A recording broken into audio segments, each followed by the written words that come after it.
Salve Regina,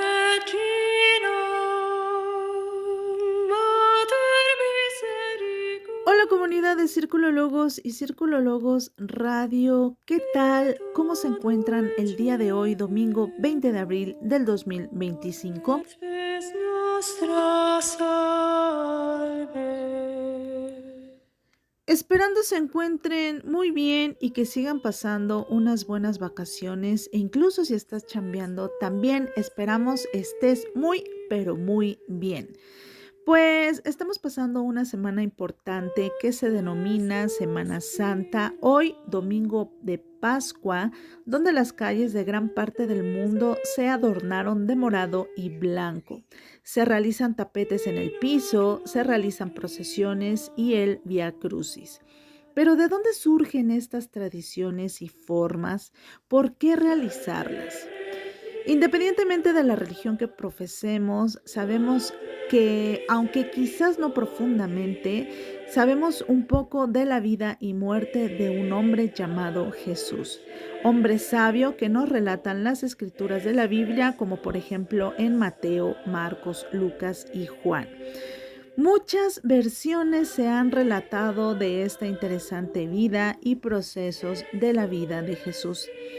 Fíjate que en particular en estas notas de voz y con mucho respeto a las diferentes religiones y sus sabidurías, intentaremos en esta nota de voz hablar del fenómeno en sí, de lo que implican estas importantes tradiciones y procesiones de Vía Crucis. No en las mismas condiciones, ni de épocas, ni de hombres, pero en la Edad Antigua, dentro de la filosofía, encontramos a un hombre sabio, padre de la ética, llamado Sócrates de Alopece, Atenas, donde nos cuenta la historia de la filosofía que él por sí mismo no escribió nada de lo que hacía. Mas, sin embargo, sí lo hicieron sus alumnos y la gente de su contexto, como por ejemplo Platón, del cual, por decirlo así, él fue el que escribió la filosofía de Sócrates, así como su vida y su muerte. Fíjate que son aspectos que hoy en día aún se reflexionan sobre su existencia y su legado filosófico. Por lo tanto, aproximadamente 400 años después de Sócrates, la historia nos habla del nacimiento de un hombre muy sabio llamado Jesús, del cual él mismo tampoco escribió nada sobre sí. Sí lo hizo su gente y hoy en día también se investiga y se lleva a cabo y se reflexiona su legado de sabiduría.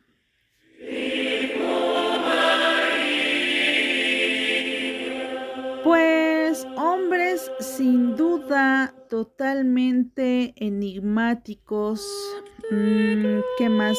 Que mucho más se podría decir de ellos, hombres sabios, hombres importantes de su contexto, donde pues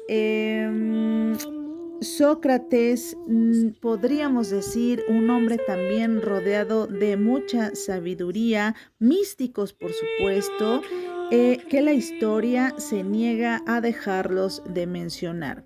Hay diversos estudios e incluso tesis que han estudiado a un Jesús político, un Jesús sabio y sobre todo un Jesús, el hombre con todo lo que implica ser en la tierra. Como te puedes dar cuenta, en la comunidad tampoco queremos dejar pasar estos días interesantes e importantes que cada año se llevan a cabo. Pero volvamos a la pregunta, ¿desde cuándo y dónde surgen estas tradiciones? Pues arrancamos, estimada comunidad, bienvenidos y bienvenidas a otra nota más del Domingo de Historia con Ixtaczochitl Ometeo.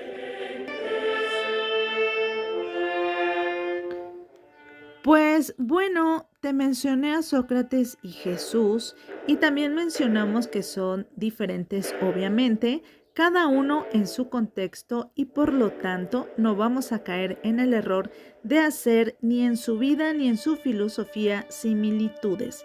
Aunque San Agustín, filósofo medieval, lo mencionó en su filosofía, no quiere decir que a Sócrates se le haya cristianizado.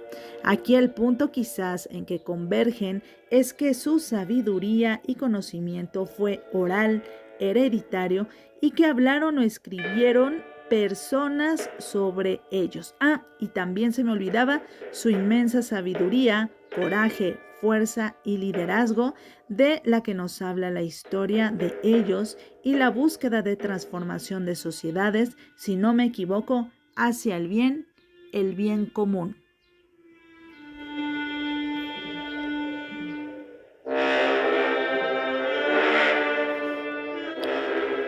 Dentro de nuestras tradiciones del año, ya habíamos hablado en una nota de voz de febrero, si no me equivoco, sobre el origen de los carnavales, donde la esencia de estos es que las sociedades en el carnis privium del latín, es decir, del carnes tolendas, la gente del medievo y del renacimiento tenía permitido días de licencia para portarse mal.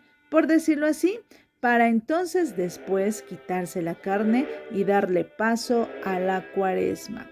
Si no nos has escuchado en esta nota del origen del carnaval, te invitamos a que nos visites y nos des like y también compartas. Búscanos en Facebook como Círculo Logos y Círculo Logos Radio y también en YouTube como Círculo Logos. Ahí subimos el material que nos hacen favor ustedes de enviarnos, así como secciones de Círculo Logos, activaciones, publicidad de marcas locales y artesanales, etc. Y por supuesto, también las notas de amigos colaboradores y de las notas del domingo de historia pasados, como este del Carnestolendas.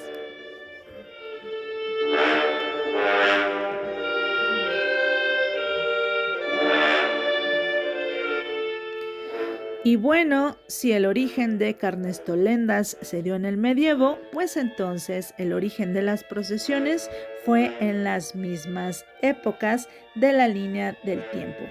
Hay todo un proceso de días sobre el cómo se va desarrollando la vida de Jesús e incluso se ha fusionado con tradiciones, con las celebraciones paganas, por ejemplo, las de primavera o las del conejo de Pascua.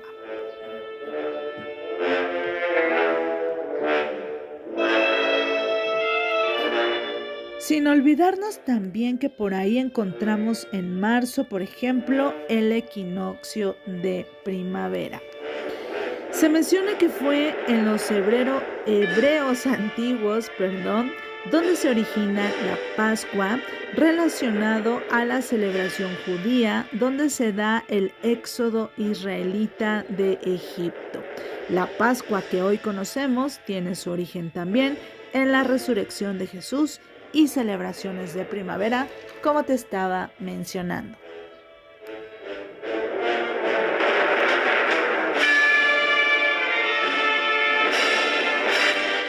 Del verbo latino procedere y del sustantivo procesio significa entonces ir adelante, caminar, marchar, salida solemne. Pero a ver, aquí hay un dato interesante que vamos a tocar un poquito más adelante en la historia, la llamada Reforma Protestante con Martín Lutero y el Concilio de Trento del siglo XVI. Pero desde el siglo XV, un tanto del XIV, específicamente en España, ya se efectuaban un tipo de procesiones, pero no como lo imaginamos o vemos ahora.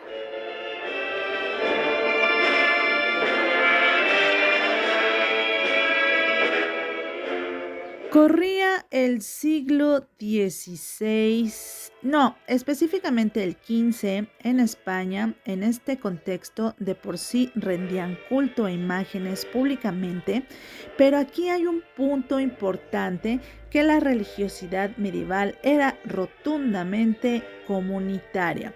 Fíjate que hay un concepto muy interesante y que muchísimo tiene que ver en estas tradiciones.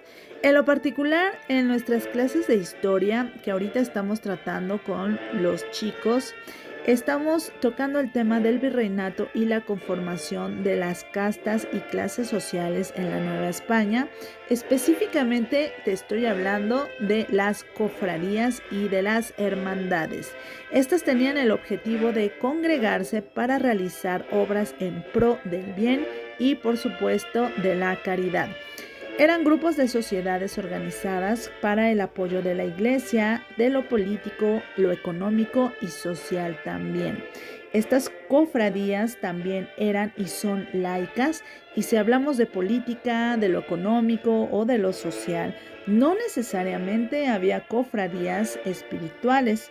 Por ejemplo, a mis alumnos les explico que había en la Nueva España cofradías de profesiones, estos gremios de trabajo, pero pues sin duda la más importante fueron las cofradías espirituales, que también mucho tuvieron importancia para la organización de Nueva España con los indígenas y otras castas.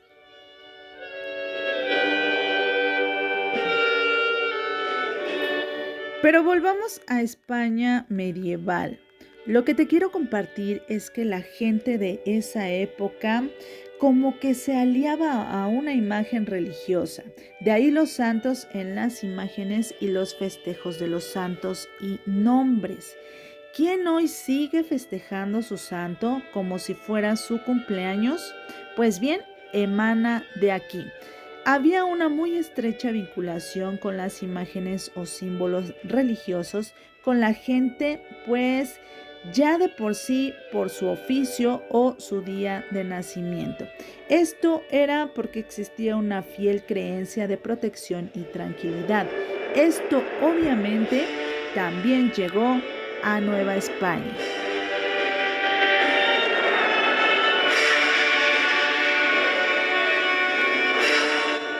En este punto de la época medieval, aún propiamente no celebraban procesiones de Semana Santa, sí lo anterior como te comentaba, pero en el siglo XIV, en Asia Central, en Tia Shan, Kirguistán, surge la peste negra expandiéndose en el mundo por las rutas comerciales y el contacto entre personas desde Europa. Si bien sufrió Europa decesos de personas considerablemente, así como en el mundo, esto también debilitó lo político, económico, social y, por supuesto, lo religioso del mundo.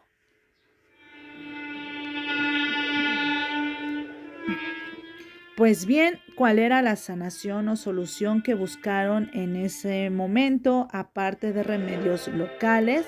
Pues era el perdón, ya que lo veían en muchos casos como un castigo divino. Y es aquí donde la gente inició con procesos de flagelación y cantos por las calles europeas y españolas con el fin de sanación a la peste negra y pedir el perdón. Y si hablamos de cofradías y hermandades, pues surgen también las cofradías flagelantes. Ojo, que aún no se menciona, ojo con esto, porque aún no se menciona el Vía Crucis. Las gentes con torsos y espaldas descubiertas se azotaban con látigos de puntas metálicas unos a otros y cantaban y caminaban por las calles llamando a las demás gente al arrepentimiento. Creían que ellos podían salvar rotundamente a la humanidad.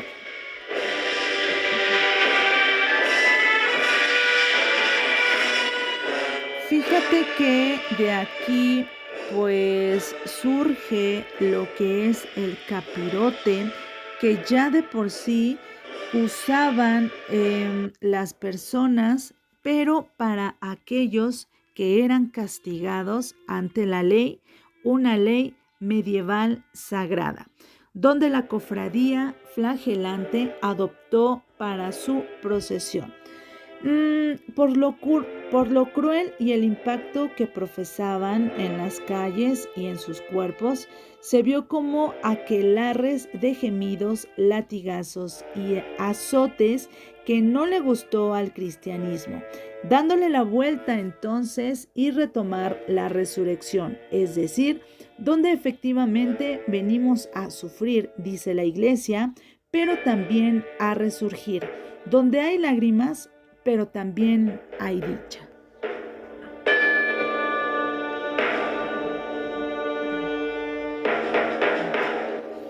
Y bueno, es una dicha, por decirlo así, como la Pascua. Esto quizás calmó un poco estos tipos de penitencia, pero no del todo dejó de practicarse. Un dato curioso es que aquí en México, por ejemplo en Taxco, se realizan estos tipos de flagelaciones.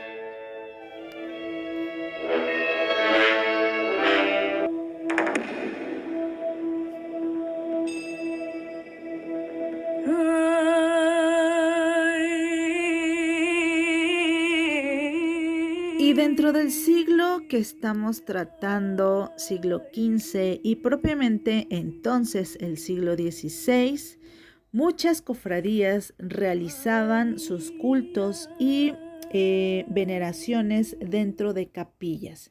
Aquí surge un importante tráfico de reliquias por la importancia sagrada que la gente depositaba en ellas, incluso no importando si eran falsas o verdaderas. Esto también iba dando sentido a las procesiones posteriores.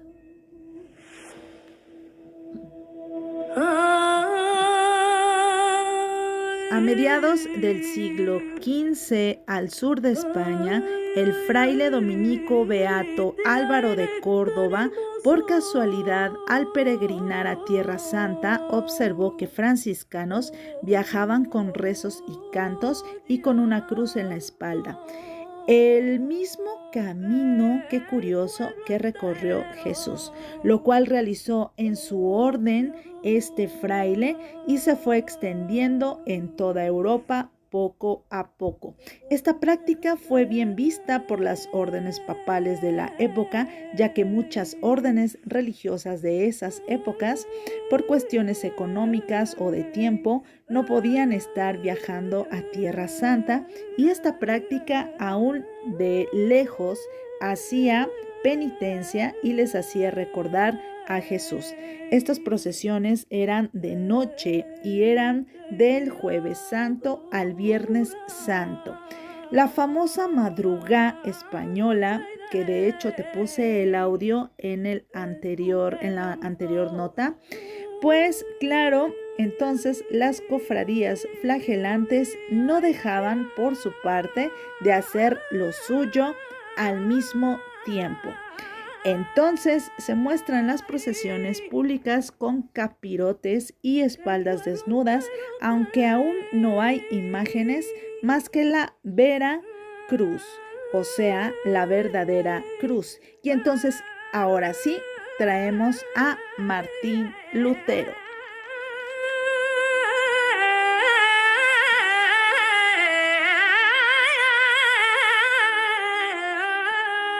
¿Quién fue Martín Lutero? Rápidamente te puedo comentar que fue un filósofo, teólogo y un fraile agustino que reflexionó sobre la posición del catolicismo ante las indulgencias de su época.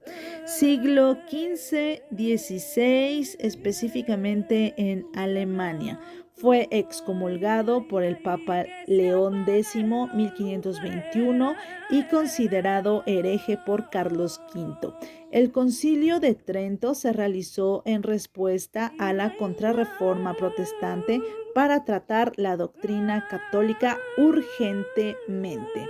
Entonces, a raíz de lo anterior, sí se empezó a profundizar e intensificó entonces los procesos de las procesiones, iniciando poco a poco en el mundo una gran tradición que llega hasta nuestros días.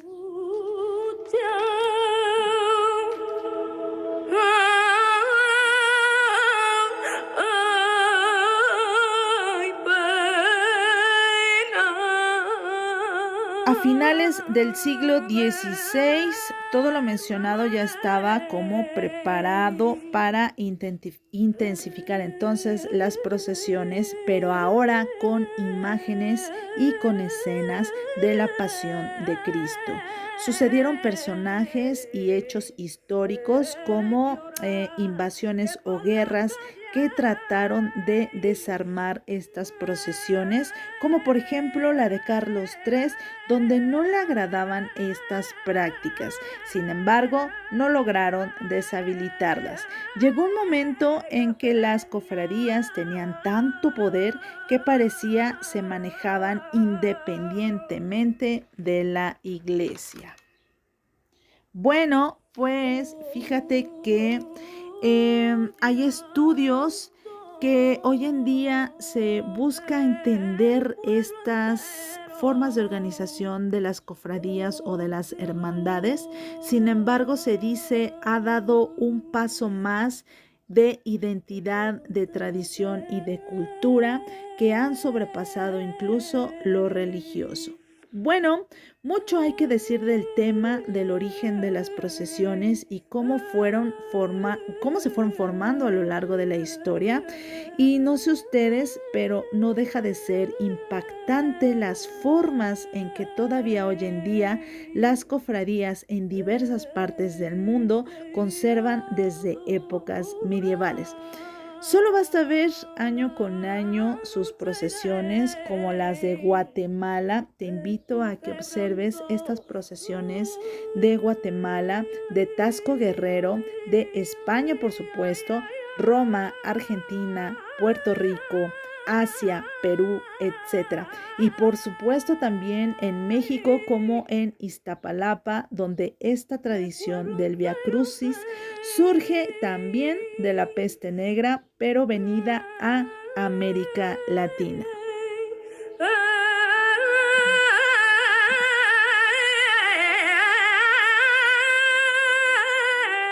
Bueno, estas procesiones ya han sido muchas patrimonio de la humanidad.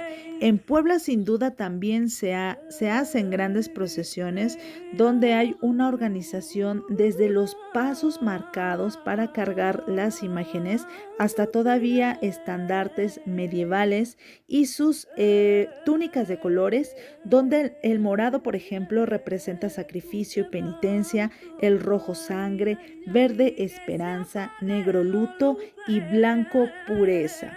No podemos dejar a un lado las características de estos hermosos cantos andaluces que incluso en Puebla capital en sus procesiones se siguen realizando. Si logras escuchar el audio que tengo de fondo, es un ejemplo de estos llamados saeteros que cantan saetas. Fíjate que estas saetas se dice no llevan partituras, sino más bien son profundos cantos, rezos en los cantos y que son totalmente improvisados y reflejan la gran reflexión de las procesiones y sobre todo la pasión de Jesús. Escuchemos un poquito.